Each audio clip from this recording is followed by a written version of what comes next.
Good afternoon and welcome to the May 31st, 2017 Legal and Finance Committee meeting. And we'll start out with roll call and determination of quorum. Here. Here.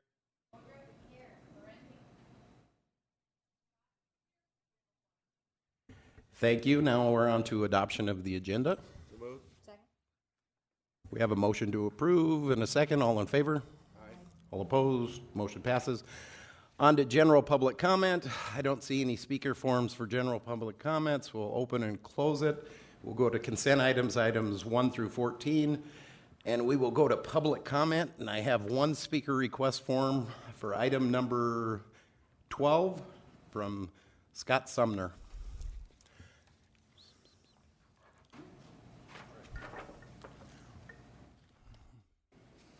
Hello, my name's Scott Sumner. I'm an attorney. I'm here on behalf of DTH LLC, who is the developer in tax increment district number 54. Also in the room, should questions arise in your later discussions of this, Doyle Estes is the principal of DTH LLC. He's here, and he has this knowledge of the history of this tax increment district. Hanny Shaffey of Dream Design is nearby. He said he would be here. I saw him. His company was the design engineer or the professional engineering services company for all of the improvements on this project. And also Catherine Johnson is here. Catherine is involved on behalf of DTH in helping put the application together. And so each of those individuals can be available to answer questions if you should have questions.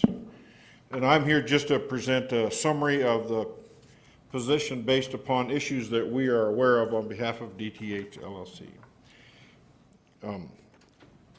This tax increment district was originally approved back in 2005 for total expenditures of $5,106,456.67. Of that amount, $2,650,000 was for capital improvements, and $2,456,000 and change was for the interest expenses. There's been one prior revision to the project plan in this case. This project involved the construction of water infrastructure north of town near the Rainbow Ridge subdivision, serving Rainbow Ridge and other areas. At one point there was a well proposed for this water system with a project plan amendment or revision in 2008. The well was removed, and instead the money that had been previously allocated to the well, about $750,000, was allocated to a water reservoir or a large water tower that sits out there today. And those, both the original project plan, of course, and the first revised project plan were based upon cost estimates alone and financial projections before any construction contracts were signed and before I think even the loan agreement for the tax increment district financing was agreed to by the developer and their banker. So it's important to keep in mind that the original project plans, and in this case the original and the first amendment, were both prepared based upon estimates and projections, not upon actual costs. And what the applicant is here for today is to do a second revision to the project plan to finally bring the project plan into alignment with the actual costs that were incurred for the construction of the capital improvements, professional services, and interest or finance costs.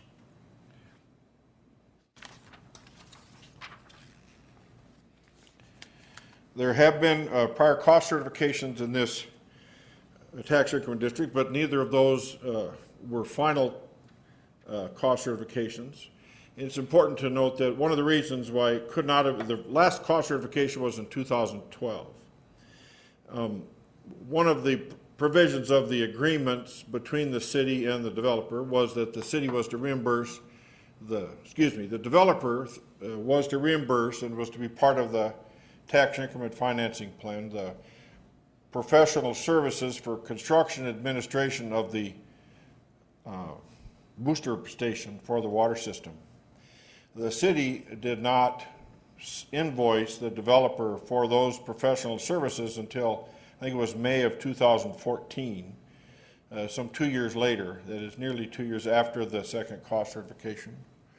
And at that time, the cost certification that was done in 2012 was necessarily based upon cost estimates in the original project plan, and it could not at that time be based on the final cost estimates because the final cost estimates were not in because all of the work was not done and all of the bills had not been sent to the developer.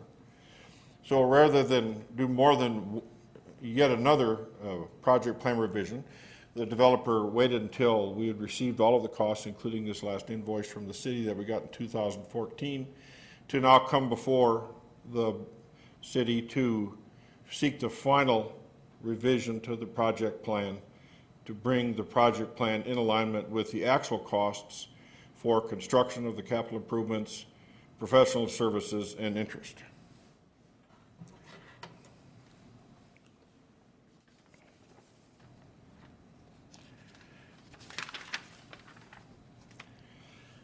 In what I would understand to be prior discussions or perhaps informal discussions, a question has been raised regarding the timing or timeliness of this request for revision to the project plan. And I've already explained in part why the timing is what it is. But I would, basically we need to have a final set of numbers before we can do the final project plan or get the final revision to the project plan. In addition, I would point out that the arrangement or agreement that the city has with the developer at this particular tax increment district, tax increment district 54, is based upon a written contract, and the provisions of this written contract have no express requirement for a particular timing for the presentation of these costs or the finalizing of the cost certifications or final revisions to the project plan. So under the written agreement as it exists with regard to this tax increment district, the presentation is not untimely. Another issue that has been raised in discussions has to do with the fact that some of the cost savings in this tax increment district came from savings on interest expenses compared to the original projections. And part of what the developer asks in this final revision to the project plan is to reallocate those interest savings to cover those actual costs for capital improvements and professional services that were more than the original projected estimates. So there are some reallocation of interest into capital costs and professional services in this request. There was one area where the actual capital costs came in a little bit lower, and that money is also being reallocated to cover other capital costs that came in higher. Okay, and in response to the concern that was expressed to the developer about whether it's appropriate to reallocate costs from interest savings to pay for increased costs for capital improvements or professional services, representatives of DTH had gone back and reviewed the history of actions by the city on various tax increment districts, and they found, I think in the last 7 years, or is it 9? 7 years? 10 years, that the city has in fact approved reallocation of monies from interest expense savings to capital improvements and professional services on 9 prior occasions with 9 different tax increment districts, so that the city is in those situations done exactly what the developer is asking be done here. That is to come together with a final project plan that reflects actual numbers for interest and capital expenditures and professional services, including a reallocation between and among those categories. 3 of those reallocations have been done very recently by, I think, the same members sitting on the city council today. And one of those situations where the city reallocated interest to capital expenditures and professional services was a tax increment district, I think it was number 64, if I remember correctly, involving Cabela's area out there, where the city was itself the developer. So all this developer, DTH LLC, is asking is that the city treat DTH LLC as a developer of tax increment District 54 the same, that the way that the city treated itself as a developer of tax increment District 64 with regard to reallocation of interest to capital expenditures and professional services.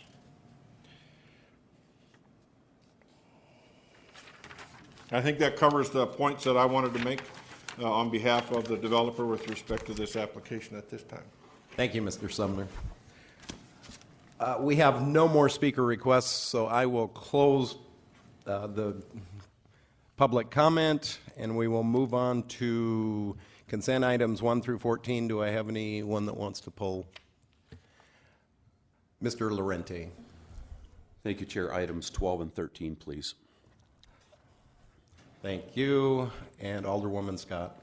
Thank you, Mr. Chair. I'd like to pull item 5, 8, 9, and 11, please. Nice. So I believe we have 5, 8, 9, 11, 12, and 13 that are being pulled. Can I have a motion for the rest of the items? Second. Have a motion to approve everything except for 5, 8, 9, 11, 12, and 13 on the consent calendar. All in favor? Aye. All opposed? Motion passes. Item number 5, acknowledge April 2017 General Fund Cash Balance Report. Alderwoman Scott, you have the floor. Thank you, Mr. Chair. I'd like to make a motion to acknowledge and retain the floor with a second. Second. You may. Thank you. May I ask our Chief Financial Officer a question? You may. Thank you. So, Pauline, in looking at this general fund cash balance report, I'm thinking since it said it was due the end of April and it's got a deficit as far as when you take away the reserves and the undesignated, does this include the property tax payment from the county, or is this less the property tax payment from the county? We actually receive the property taxes from the county in May, so you'll see that coming in. Also in April, that has an effect on the cash balance, is that we only received one of our sales tax payments from the state. So that also will reflect negatively on our cash balance. So in May, if I understand you correctly, not only will we receive the property taxes portion from the county into the city coffers, but also we'll see 3 sales tax payments from the state? As of yesterday, we did not have the third one. I'm not sure if it was in our account this morning or not. Okay. All So right. if not, hopefully they'll be there tomorrow. Does that get recorded in May, or is that June? That's June at June. that point. All right. Thank you. I just wanted that clarification. Thank you, Mr. Chair. Thank you. And we have a motion to acknowledge on the floor in a second. All in favor? Aye. All opposed? Motion is acknowledged. Item number 8, approve FY 2016 Final Consolidated Annual Performance and Evaluation Report, CAPER, and Financial Report continued from May 10th, 2017 Legal and Finance Committee meeting. Alderwoman Scott, you have the floor. Thank you, Mr. Chair. I believe we need to continue this and keep it in committee to the next Legal and Finance Committee meeting because there's still some information that needs to be brought forward. If I can get a second. And we have no one else in the queue, so we have a motion on the floor. All in favor? Aye. All opposed? Thank you. Item 9, authorize mayor to sign the Emergency Solutions Grant Program, Local Government Certification for Pennington County Health and Human Services Approval Form. Alderwoman Scott, you have the floor. Thank you, Mr. Chair. I was kind of going to ask our city attorney a question, but if I could address a question to our chief financial officer, she may be able to answer it. Yes, you may. Thank you. I was going to make the motion to go ahead and support this, but I'm glad I'm asking the question first. Pauline, this looks like it's a traditional just letter of support with no commitment of matching funds or additional funds or funds in any way. Is that correct? This is just a letter of support? That is my understanding, but you could probably verify that with Mr. Barbier. Oh, sorry, Jeff. You would think after this amount of time I would know who to direct the question at, but if you could please answer the question, I'd appreciate it. You are correct. There's no commitment of city funds on this. So it's just a letter of support of this grant program. Exactly. Thank you. I yield the floor and I would support this.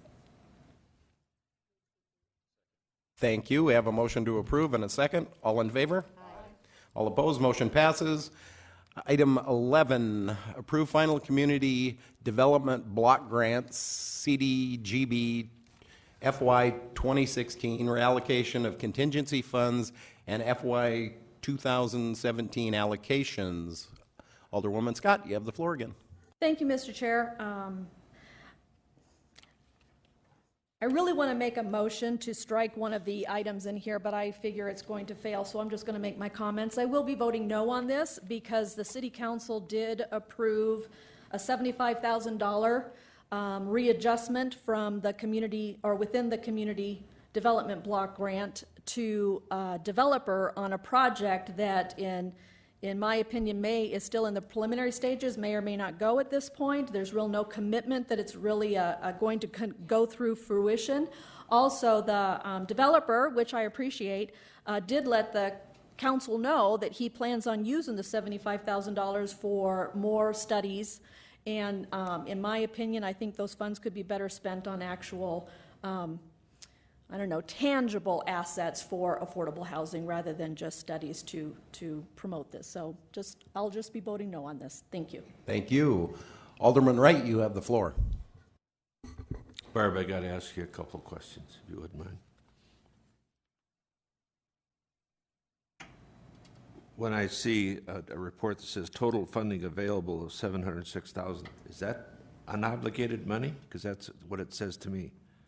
Yes, in that case, it was from 2 different years, contingency funds or funds that were pulled back from agencies. So that's money we can spend? Yes, But it's obligated under what?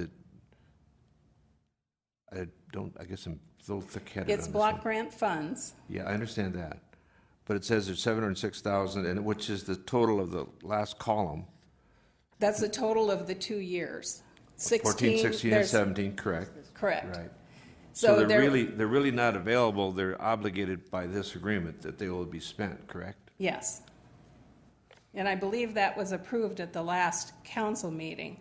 The reason we're back today is for final approval, acknowledging that we received no public comments during the 30-day public comment period. If I might just say for my thick-headedness, is that rather than saying total funding available, to be total budget obligated or something like that. So I look at money being available, it's available. And I've also understand there's been a problem with money not being spent in this program. And I would really like to know, what is that now? Is it, Those funds are the funds that were not spent. and they will be now, assuming everybody that's on this list spends them? Correct. Okay. It's just not a clear report. Thank you. Done. Thank you. Thank you, Alderwoman Modrick, you have the floor. Thank you, Chair. Barb, if I could ask you a question. When we were having discussion at the council meeting, and at that time the presentation by Mr. Hague was that the $75,000 was needed for the traffic study. That there was really defined strongly that this gets the traffic study done, which is being required by the city in order for them to move forward. But since then now I see that it's more defined into engineering, surveying, administrative costs, professional fees, and studies for $75,000. And I don't even see the wording in there for a traffic study. So is that, do you see the $75,000 request part of the traffic study, or is it going to be a la carte here with whatever other items are in that, the statement that we have on this item? And this is for the Freeland. It can be used, the funding that it was asked for originally in the application stated all of those items, and that's why they're listed that way. And the traffic study falls under the studies that are in there.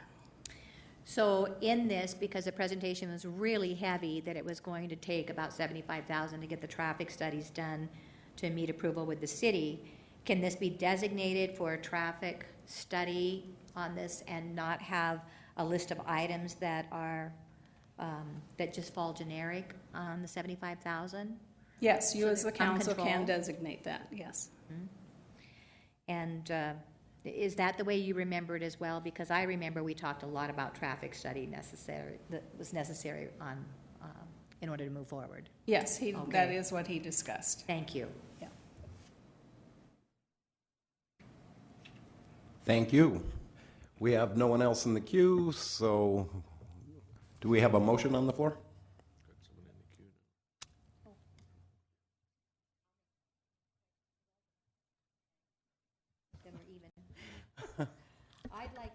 motion just.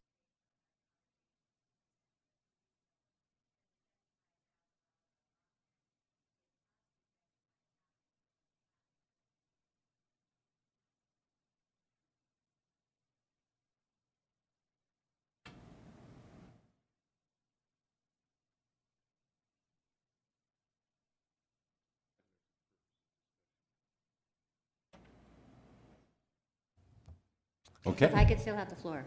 absolutely. Okay, so then to add to that, the traffic study, if I could ask Dale Tech a question then.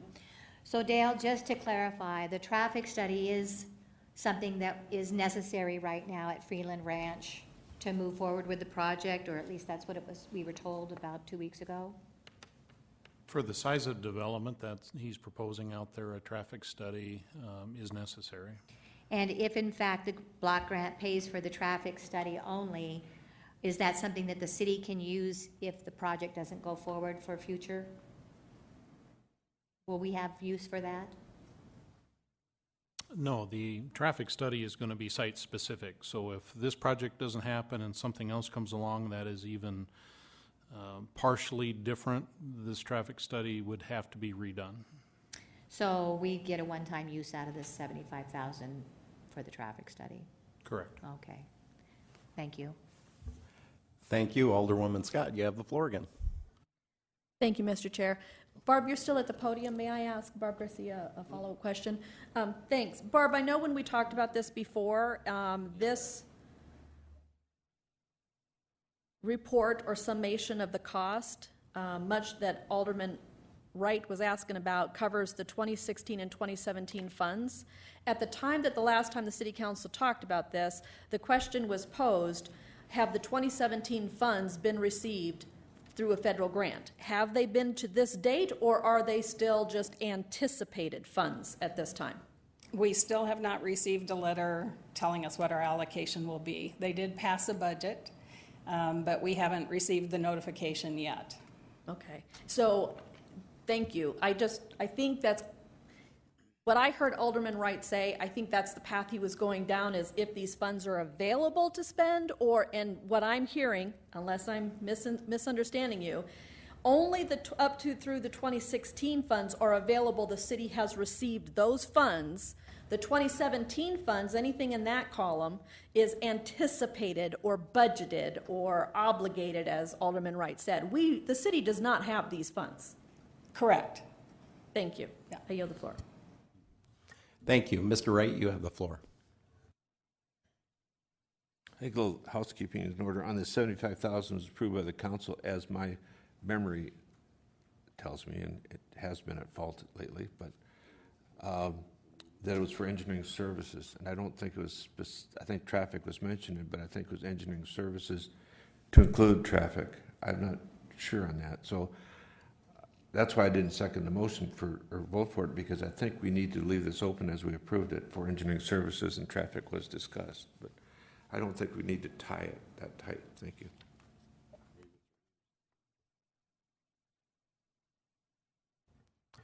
Okay. Well, we have a motion on the floor. Could you give me your motion again, Alderwoman Moderick? My motion was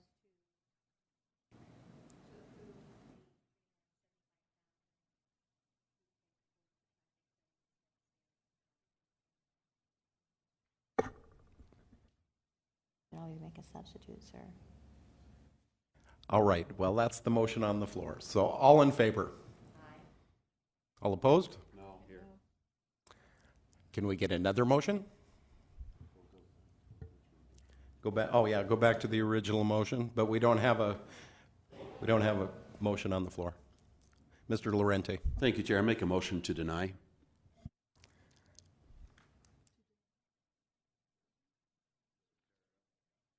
Well, you have to take the 75 out. You can't just deny the whole thing. Let me restate that motion. The motion is to amend the awards of the CDBG funds to reduce the 75,000 for the, somebody give me the development. Freeland Ranch. The Freeland Ranch.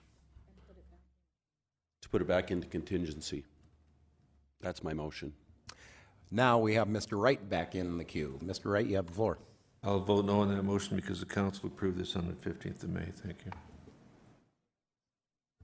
Alderwoman Modrick, you have the floor. Thank you. I have to agree with Jerry that we did approve 75,000, and the clarifying was what we were approving on that night for what this was to go towards the project, and on Councilman Laurenti's motion to remove it completely does go against where the council direction was going. And contingency, this is a block grant, so it doesn't have a contingency option. It's a use it or lose it grant. And otherwise it goes into, and this is again going back from conversations, and I can bring Barb up on this to clarify, but it goes back into the fund, and if it's not spent, if we do receive the 2017, we won't have that additional grant that we've earned. We've earned that grant and filed for it. So I'd be happy to bring Barb up to tell us where the 75,000 would go, if that would help on what we have with the floor, Chair. You know, I'm not sure that will help with what's on the floor. I think maybe what we should do is just send this to council without recommendation, if somebody would make that substitute motion, and we can discuss it Monday night.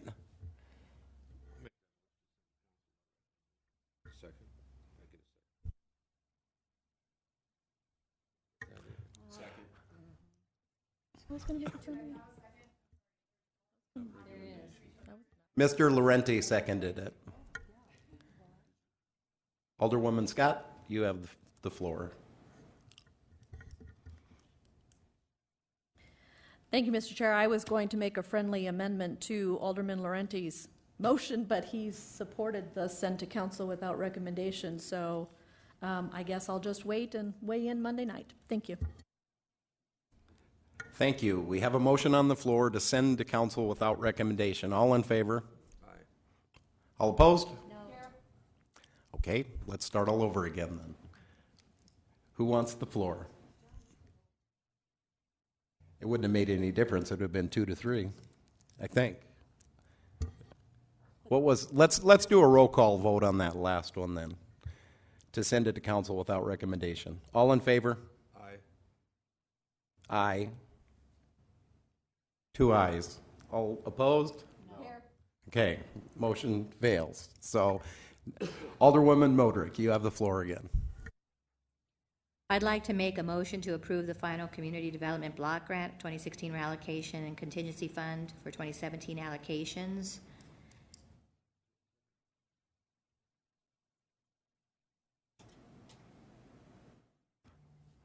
Okay, we got a motion on the floor. All in favor? Aye. All opposed? No. Aye. So it's 3-2.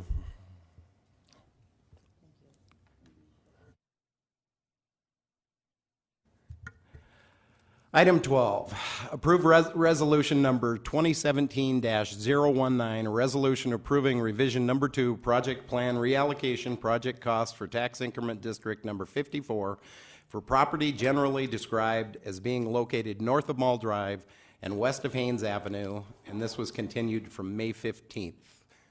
Mr. Wright, you have the floor. I'd like to make a motion, if I can retain the floor, if I have a second, and that motion is sent to council without a recommendation. Second. You may, Mr. Wright. Thank you. At agenda review yesterday, I did ask for some clarification and direction from the city attorney's office on this, and I assume that we'll get that maybe by Monday, or do you want to, I could ask Joel that question? Yes. If I may. Joel, would you be prepared to have that for us by Monday night, or what should we do? That's part of my question. 12?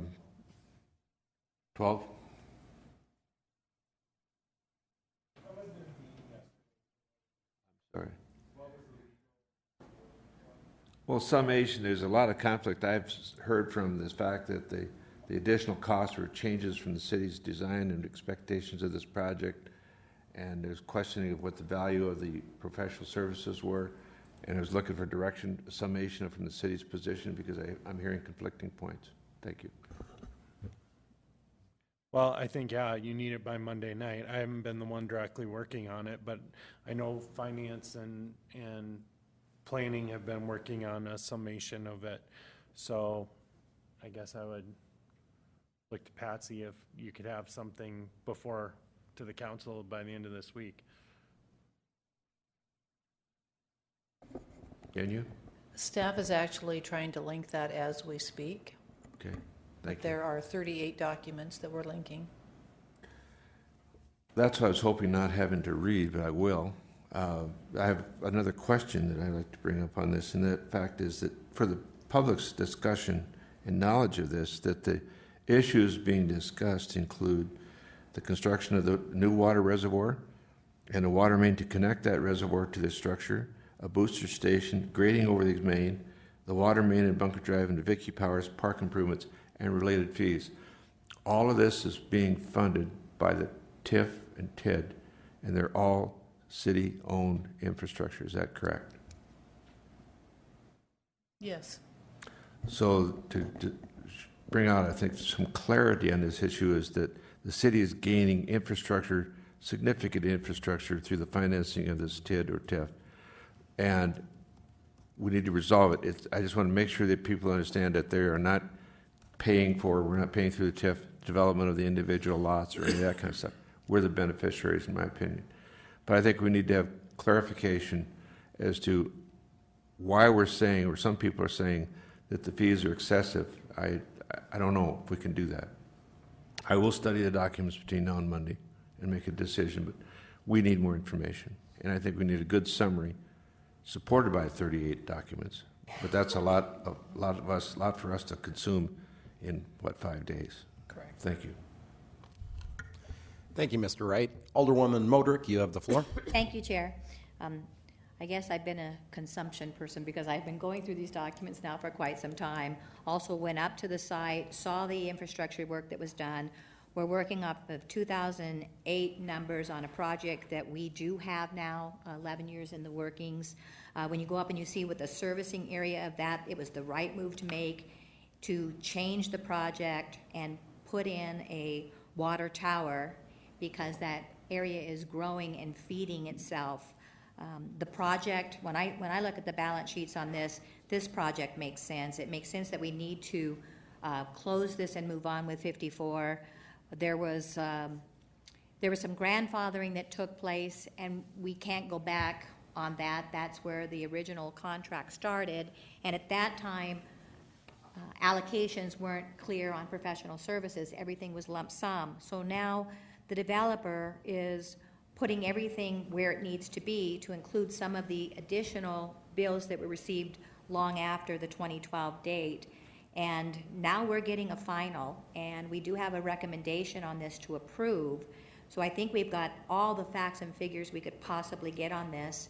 My support for a second on to send it on to the council is so that we have the other 5 on board to have this discussion that needs to be done and a final resolution on it. But I can support this resolution. It's time to truly close 54 and move on to our continued developments that we have out there and catch ourselves up over 11 years of this project. And that is my feeling, and I'd like to see it go before council for a final discussion.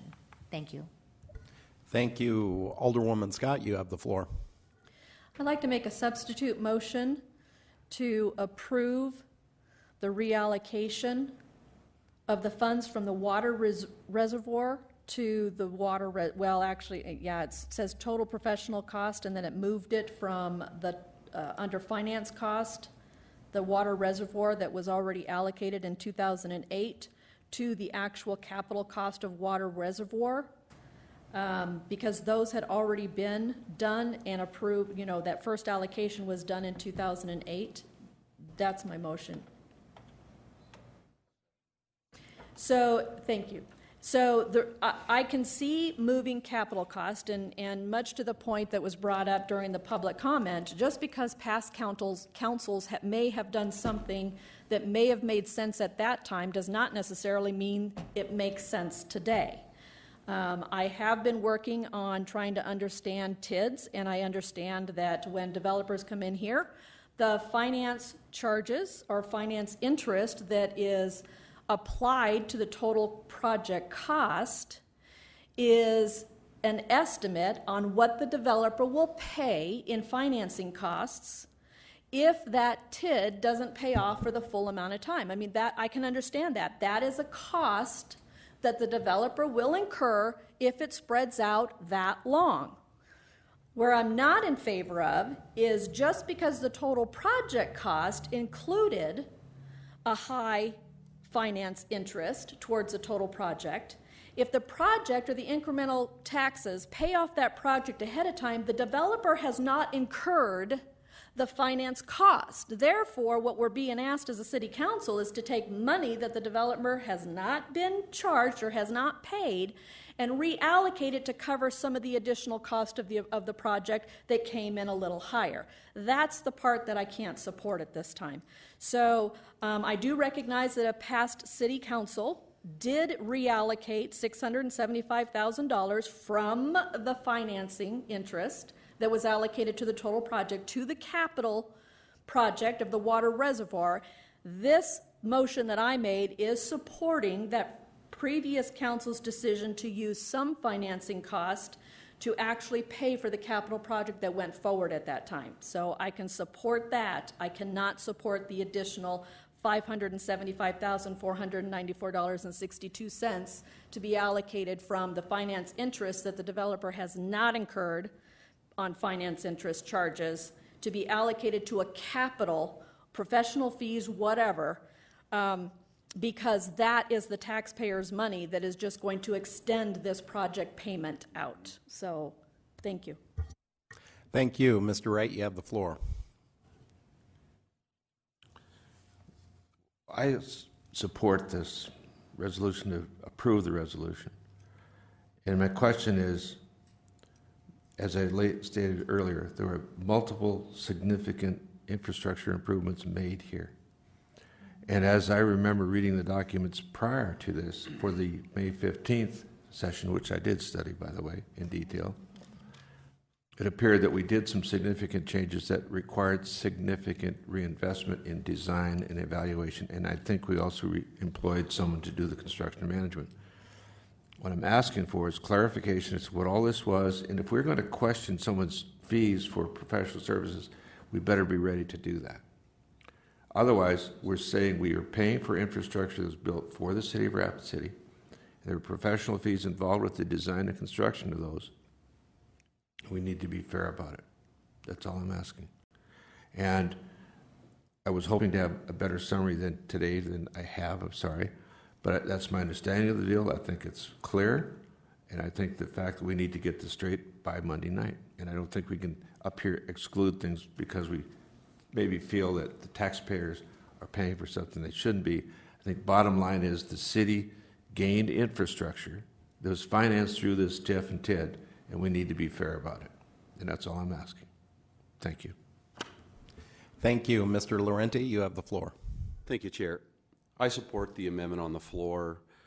Where I'm having issues, and I mentioned earlier, was some of the additional information that we also need to understand.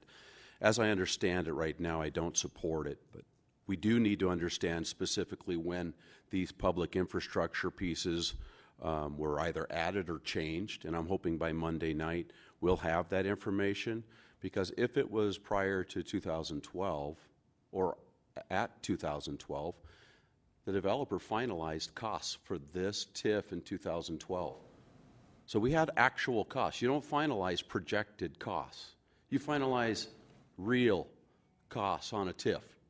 So why we're talking about funds that were projected, this particular TID was finalized in 2012.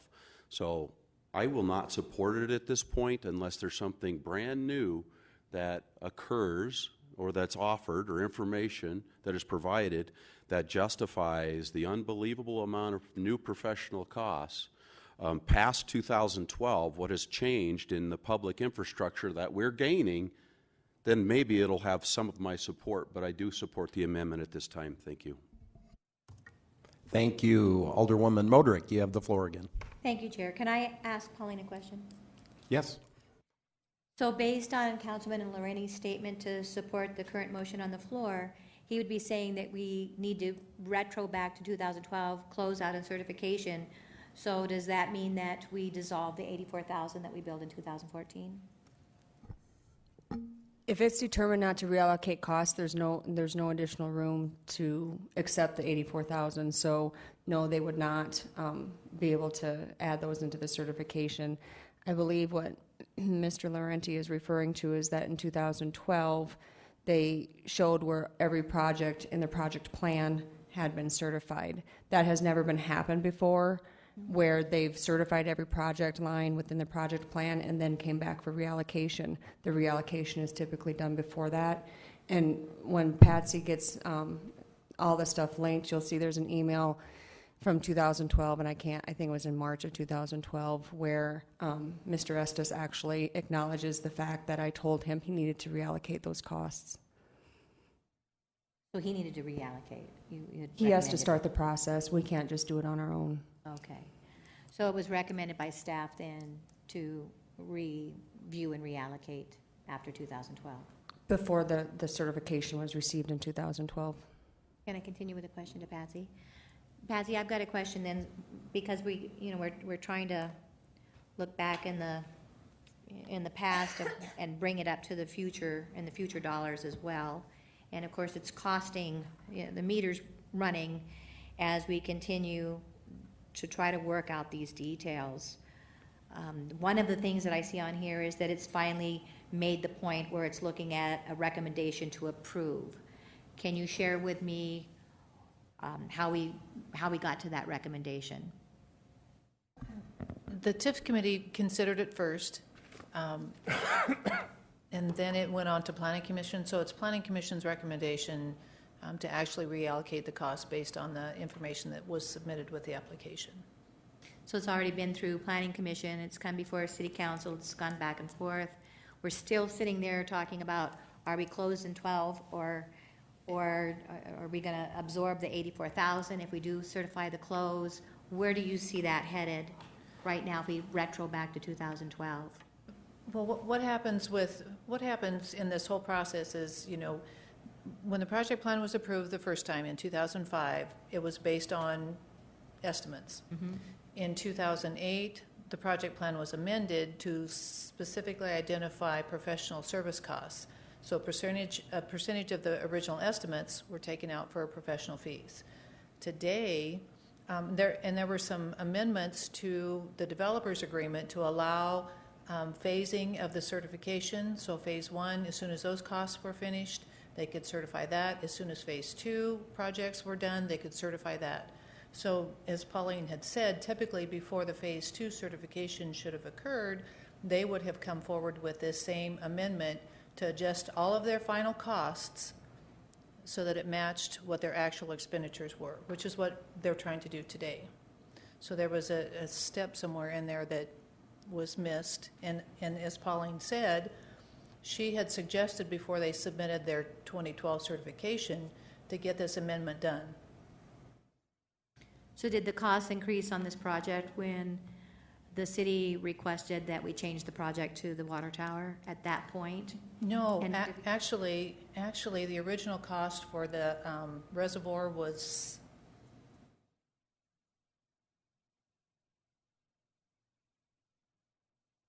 $750,000. With the first amendment, they shifted it to $675,000 for the reservoir, but also identified the professional service fee, so it was about the same amount. Today, as we're looking at it, those costs haven't changed for the reservoir. Those didn't change at all, with the exception of the professional fees, I believe. Let's just look at that so everyone can see it.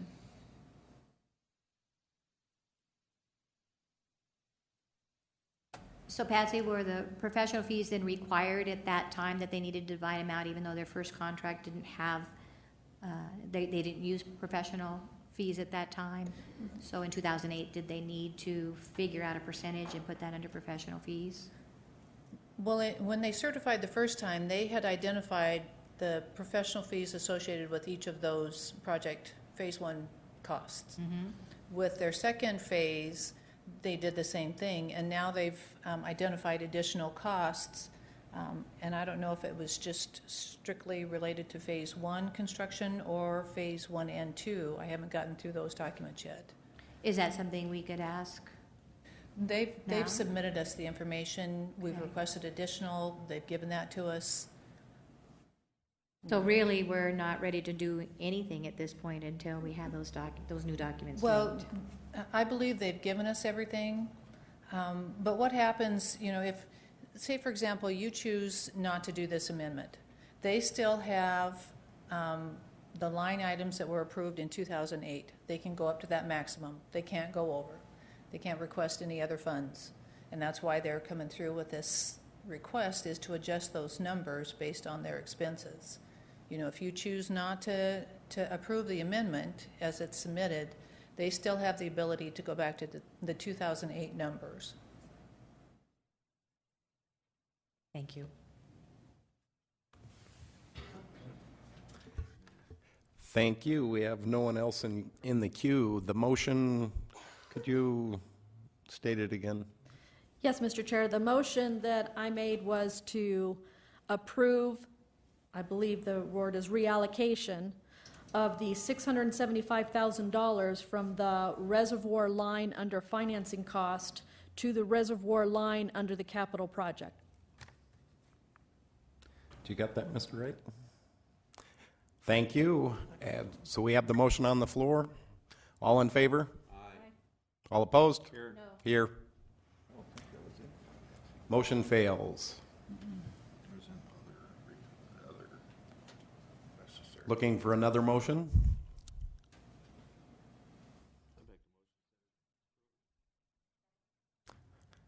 We have a motion to approve and a second. All in favor? Aye. Aye. All opposed?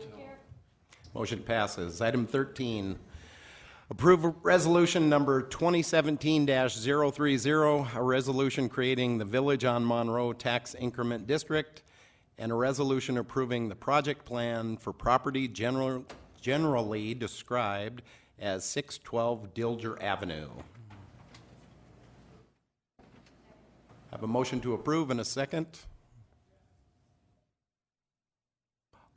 Alderman Wright, or Laurenti, you have the floor. Thank you, Chair. I will not be voting in favor of this tax increment district until I'm able to see from a developer that margins are different for affordable housing compared to non-affordable housing. I'm talking margins, not revenues, margins. Then I won't be supporting TIFs for these either. If there's not something that the city is gaining without the development and the developers having to give up something to be able to do affordable housing, because all things are proportional when we're dealing with affordable housing, unless I'm corrected. Because we're dealing with generally land that is less expensive, homes that are smaller, lots that are smaller, and overall costs that are less for developers.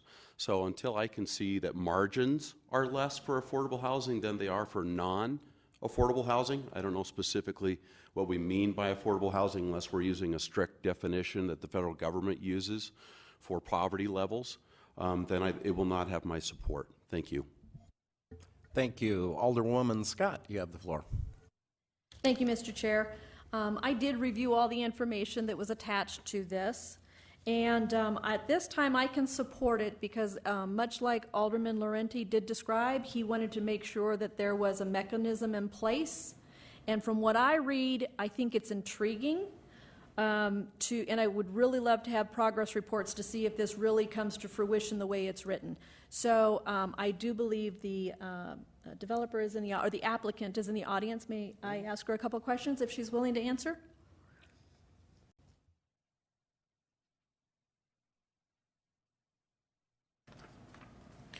Thank you. Could you state your name and your affiliation to the city, please? Joy McCracken, Executive Director for NeighborWorks.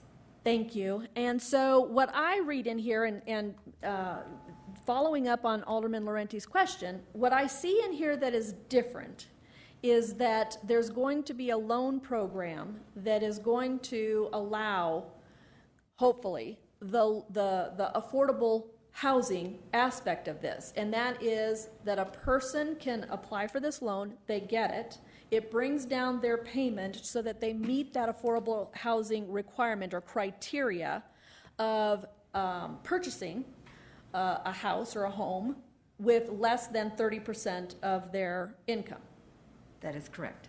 And then when they sell it, the proceeds from their sale have to go back to pay off that loan, any outstanding amount, so that this is a recurring or a renewing funding source for the next person who fits the criteria to move into this house. They can apply for the same loan, which locks into that affordable housing. Do I understand that correctly? That is correct. It will be a 0% loan with no payments required.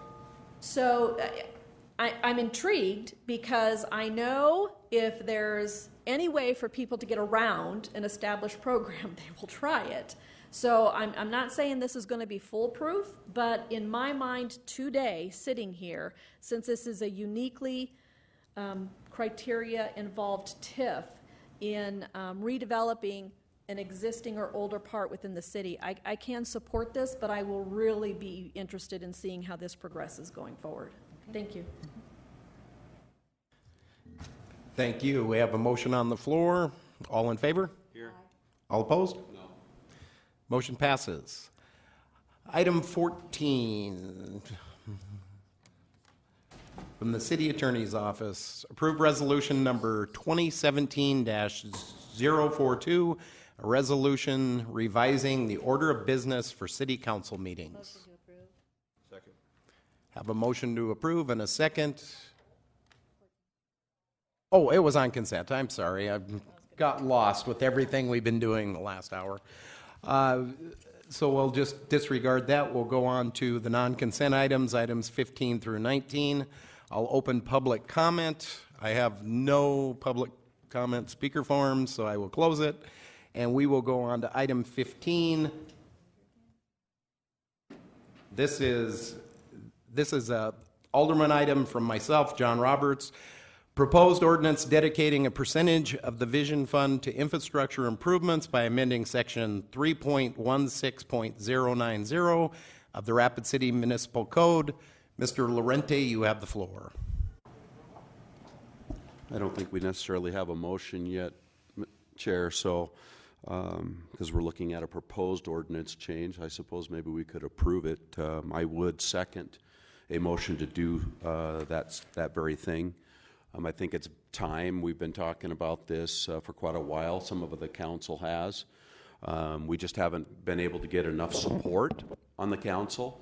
So I'm hoping that either some of the new members that have been newly elected can on the current council, or what we have coming in for new council after the this next election next week. So I do wholeheartedly support it. This is something I've been advocating for a very long time. It's long overdue. It's one of our primary responsibilities as a government entity, which is to take care of our infrastructure and our public safety.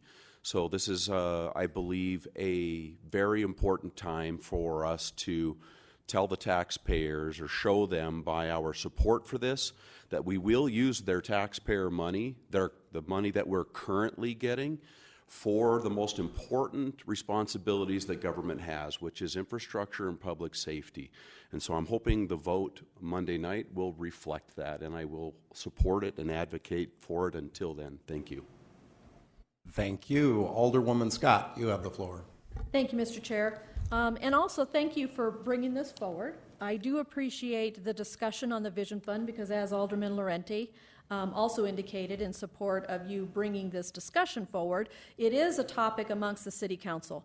I, however, after reading this proposed ordinance, cannot support it in its current form. So the City Council had a retreat, and it was a couple weeks ago, 2 or 3 weeks ago, and the Vision Funds and how those Vision Funds could be used was one of the 3 agenda items that we were just having a broad discussion, just trying to get strategy or philosophy on the table, nothing hard-coded, and that's why I can't support this one at this time. A couple of the points that were brought up is, and this is just my opinion, but if I'm going to support allocating additional Vision Funds to go towards our infrastructure, I'm not convinced that those funds should go to water and water sewer projects. I am a firm believer that we probably need a little bit more revenue on streets. And then the other part that I have is that if we're actually going to vote to move some vision funds to work on streets, then this is too wide open, because what I would like to see those dollars work towards is rehabilitation of streets, not more sprawl. I'm not here to build infrastructure to the city of Wall. So I would just as soon have this reworked and have a broader discussion, because I think it's too open, and $6.5 million of the Vision Fund, in my opinion, is too much to start with to move over. I mean, we can't even get contractors that could ramp up to that. You know, I think it needs a more strategic approach to infuse more money into those projects to allow our contractors and the engineers to build up to take on more of that work. So it's a great discussion. I think we are headed there, but in this current format, I cannot support it. So thank you.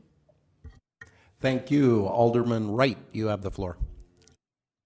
I think this needs to go to the new council. I think it needs to be decided after the Civic Center decision is made. And I think, contrary to the myth, the contractors I've discussed with 6 of them at least in the last year or so, they can easily adjust to an increased funding if it's significant, and I think it's a good approach. But I want to remind the council and the community that I'm the only one that voted against the recent allocation of vision funds to everything but infrastructure. I think it was a mistake to what we did then. So I put the rubber on the road and stood up and said, this is what we need to do, and I'm the only one that did it. I encourage you to continue the dialogue, because money needs to be spent on streets, but let's wait after the election. Thank you. Thank you. Alderwoman Moderick, you have the floor. I'd like to make a motion to table it. We have a motion on the floor to table it. Unfortunately, that doesn't allow me the opportunity to say anything on this, but hopefully after the meeting I will have the media want to talk to me. So thank you very much. We have a motion on the floor. All in favor? Aye. All opposed? No. Aye. Thank you very much. Item 16.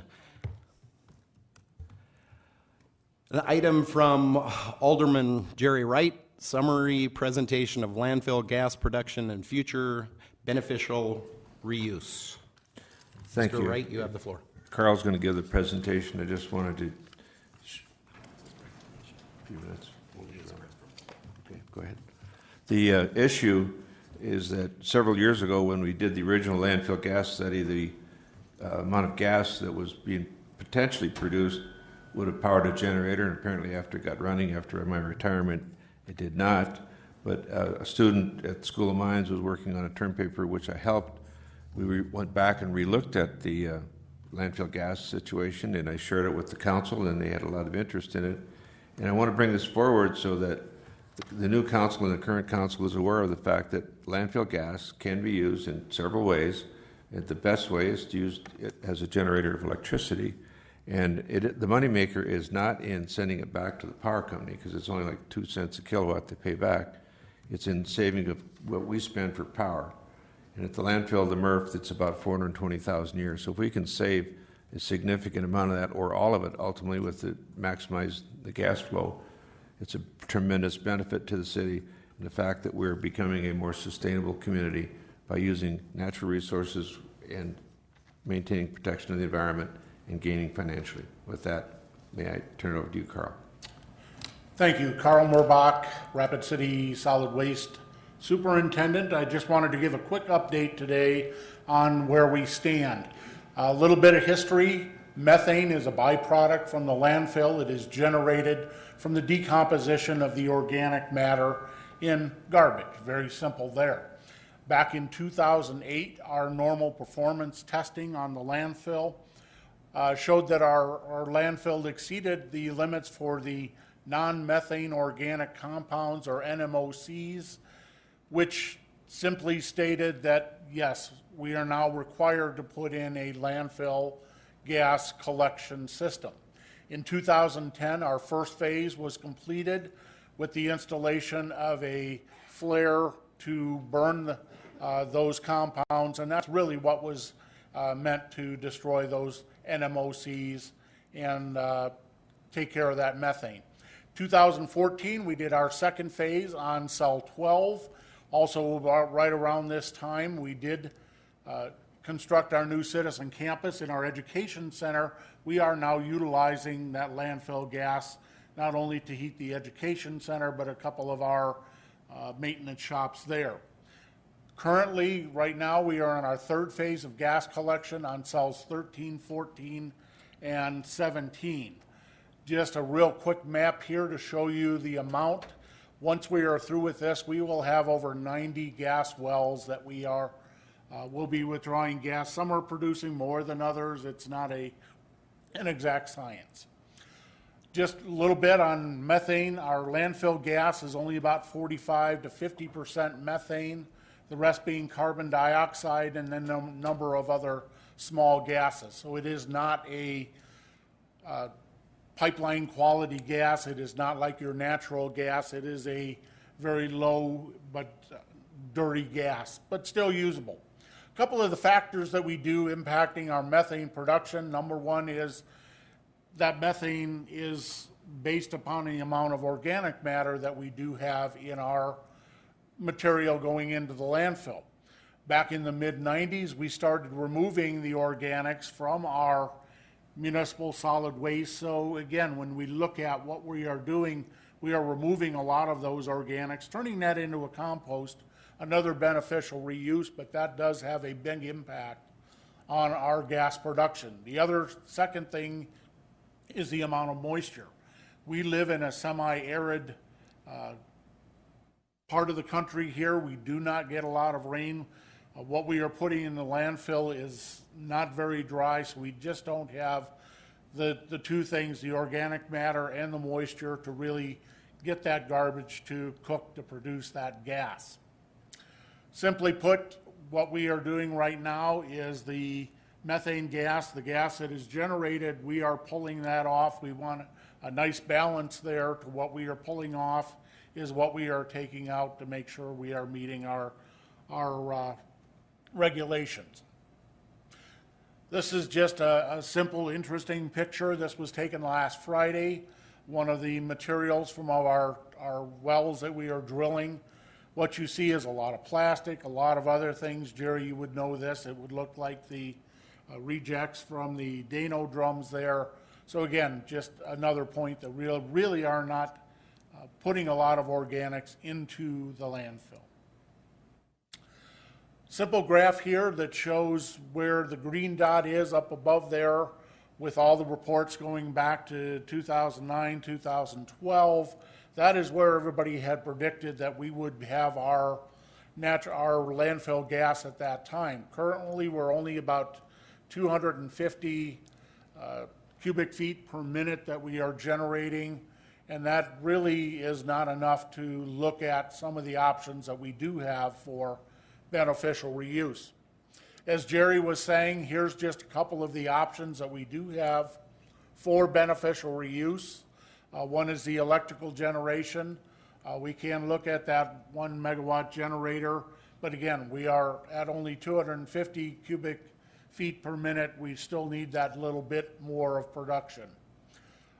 Capital costs about $2 million, but again, we're looking at a savings of about $350,000 to $400,000, which is what our annual electric bill is at the landfill. The other option is to pipeline to local industries. This is something that the city of Sioux Falls has done. We do have two local industries within 3/4 of a mile of the landfill. They do use a lot of gas, so that is another option.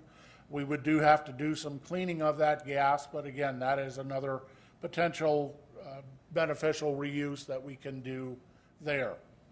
Our final one, and this is something that would take a long time to come about just because it involves all of our city vehicles, and that's to convert that landfill gas to compressed natural gas, get that up to a quality where we could be able to run all of our city vehicles, street department, buses, other things with that gas. So again, these are things that are still all out on the table. The bottom line is we just are not there yet. Some good things here. The city of Rapid City is currently in compliance with all our federal greenhouse gas regulations as well as our state Title V air quality permit. We are making sure we are in compliance. And again, what I'm trying to get across today is that our actual landfill gas production has been lower than predicted since the initial studies in 2008. We're not quite there for our return on investment, but we are getting closer all the time. With that, our third bullet point is that our present gas collection on cells 13, 14, and 17 may put us above that point to allow that.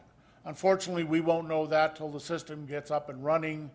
We were able to balance that system. So we are looking at next year for taking that next step to say, yes, if we are there, let's now step back. Let's take a look at some of these options that we do have.